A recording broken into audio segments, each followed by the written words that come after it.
খালি মাঠও গোল দিতে পারতা নাই আনোয়ারে, মাঠও আছে লাঙ্গল আতফাখা।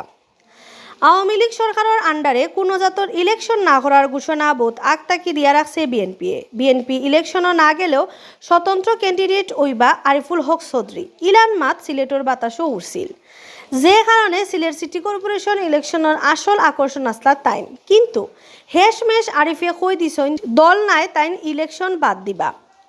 আরিফর ই সিদ্ধান্তর বাদে সিলেট টাউনের মানুষের কাছে ইলেকশন ওই গেছিল ফাইনসা। হকলর মনো আছিল বিএনপি আর আরিফ ছাড়া সিটি ইলেকশন মোটেও জমতো নাই। খালি মাঠও গোল দিবা আওয়ামী লীগের আনোয়ারুজ্জামান চৌধুরীয়ে। কিন্তু সময়ের লগে লগে দিন বদলি গেছে, জমি গেছে বুটোর মাঠ। আওয়ামী লীগ জাতীয় পার্টি আর ইসলামী আন্দোলন বাংলাদেশ ক্যান্ডিডেট কেউরে ছাড়িয়া মাত্রানা নিরাই বই থাকা বুটোর হলো আস্তে আস্তে লাড়া দিরা, যে কারণে ক্যান্ডিডেট অকলরও বুটোর হিসাব তুরা বুঝা যায়। Sylhet city election mayor candidate হইলা 8 জন।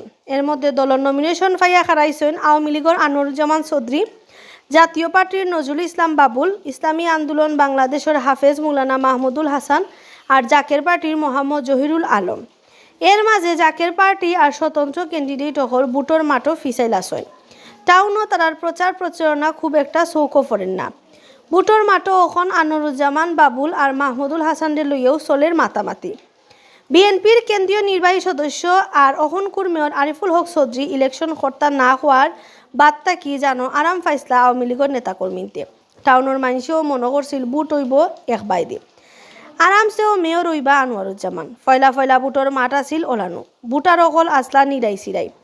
আনোয়ারুজ্জামানের ক্যানভাসর রেইসর খান্দা খাঁচা তো আসলানা বাবুল আর মাহমুদুল। কিন্তু মার্কা পাওয়ার বার্তা কি আস্তে আস্তে দম বাড়ছে বাবুল আর মাহমুদুলর। তারার পক্ষে দলের নেতাকর্মী তো এক ইয়া মাটো লামছয়, মানুষের দুয়ারে দুয়ারে গিয়া বুট চাইরা তারা রেস বাড়ানির কারণে রেজাল্টও আরো পজিটিভ।